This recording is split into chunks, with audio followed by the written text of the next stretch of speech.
Hey, how you doing? All right, to start us off with Christopher, we'll start with Chip Towers, then Jake Rowe. Yeah, Christopher, Kirby let us know that you actually got in a good bit of work last week before this game, but I just obviously you couldn't have predicted that Richard gets a targeting penalty. But what did it feel like to finally get out there, and how do you feel like you played Saturday night?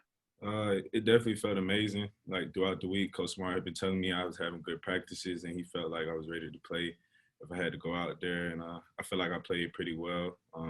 Had a couple good tackles. My teammates were swarming to the ball, so they definitely helped me a lot. There was a lot of communication going on from the coaches to the players, and it made things very easy for me. Chris, you signed at Georgia to play cornerback, but didn't take long before you were going to play. Before you ended up at safety, what was that transition like? And what's it like, kind of finding yourself in a situation where it seems like at both safety positions you're basically one play away from having to play a big role?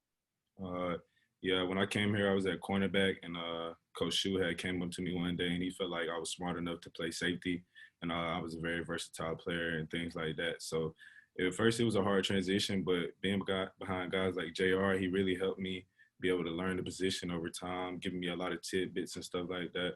Tariq McGee, that was here last year, he really helped me a lot too, just giving me tips on how to play slot coverage at safety and stuff. And it took me about 3-4 months to really adjust really good before me really started being able to get the position. But after that, it was smooth sailing. I really started excelling and learning how to do things at safety and other positions as well. And put us in the mindset of a guy that is in a position like you where it almost seems like you're backing up two positions and you're kind of watching the game knowing that if either one of those guys stays down for after a play that you've got to come in, you got to kind of jump in and be. Yeah, I just know that I always have to stay ready. We have a next man mentality here at UGA, and the coaches always preach to me to just stay ready and be ready for my time, and that's always what I'm about. I'm always ready whenever I got to step in to do whatever I got to do to help the team. Next, we'll go to Mike Griffith and Dean Legge. Yeah, Christopher, can you just talk about that chemistry back there in the secondary? I mean, there's just so many of you guys, and it really doesn't seem to matter who's back there. As competitive as it is, it looks like you guys are really close. Can you talk about that chemistry that you have going back there? Yeah, I feel like the chemistry is really good. The coaches give us a good game plan to be able to go out there and execute. But the players also, we go out there and we communicate. Communication is a big part of us being able to play good. We got a lot of playmakers on at every position, 2-3 deep. So it's not really hard for us to be able to plug in and have guys that can still be able to carry the load for the team. I wanted to ask you something real quick about Richard. I'm doing a story on him. First of all, how about his energy? It seems like it never stops. And then secondly, do you remember, this is kind of strange, do you remember from when he had braces to not having braces? What was that like when he finally got him off? Did he talk more or less? I don't too much quite remember about the braces, but his energy is always top level. Even after he got the targeting in the game, he was still involved with the whole team, whole defense, making sure I was on point, giving me tidbits and his knowledge on the game, just helping me out a lot. And I really appreciate that. He did a great job of not letting that targeting take him out the game. He was still very, very involved with the DBs and the defense and the whole team, just making sure everybody stays up and on point. Seth Emerson, then Anthony Dasher. Chris, how much does depth help you all as a defense? Not even so much as like keeping guys fresh and someone like you coming off the bench, but like competition over the days, the weeks, the years, like with so much talent there, it seems like if players stick it out and stay, they can play and be better. Yes, sir. I feel like our depth is amazing. I feel like we probably have some of the best depth in the country with all the players that we have. 2-3 deep, you have guys that can really go out there and ball for our team. And I feel like it definitely helps the offense too, being able to go against these good players, and the offense helps us too, being able to go against good players day in and day out. It just really helps our team be able to have confidence and know that we have guys all over the place at any position, at any depth that can go in there and make a difference for the team. Hey, Chris, when Richard went out, was it like an okay, here we go moment for you? And what did it do for your mindset, I guess, moving forward to get it extended look like you did? Yeah, I mean, it was definitely a okay, here we go. But I always pride myself on not being able to get flustered and things like that. I stay very mellow.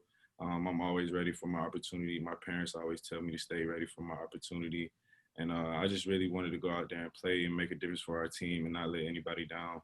And I feel like I've been well prepared for this moment for a long time, and I was just ready. Nice, man. Next up, Mark Weiser, then Austin Roper. Chris, I guess you were coming in when Stetson was leaving. Then obviously he returned. Behind the scenes, what did you see from him on the practice field? That did he do anything that led you to think that he could be Georgia's starting quarterback?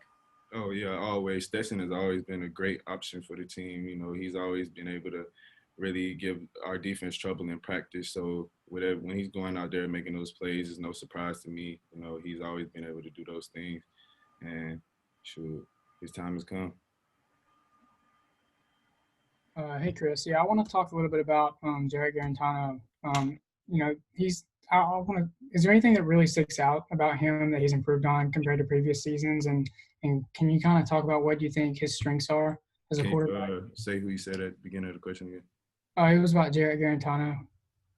Oh yeah. Jarrett Guarantano, yeah, he definitely has improved since last season. You feel me? Him and that offense, they have really been clicking.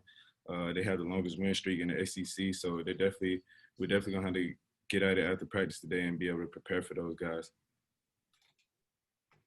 Next, we'll go to Jed May, then Palmer Toms. Hey, Chris. I wanted to ask you, from the perspective of a whole defense, how does a good pass rush sort of generate opportunities for interceptions for a secondary? And sort of on the flip side of that, how can good coverage on the back end sort of generate opportunities for sacks up front?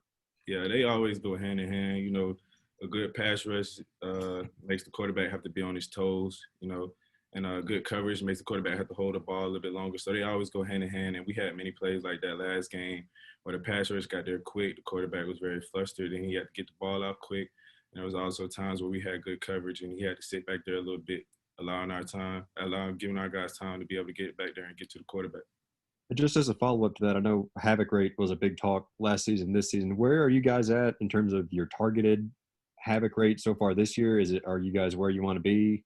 I'm not sure. We're going to get the report when we go in for meetings earlier today, but we have been doing pretty well in practice and a high clip of havoc rate, and it's really been helping us in games. You know, we've been really focused on turning over the ball, causing havoc to the offense, and it's really helping us be able to make a lot of plays and play well during the season.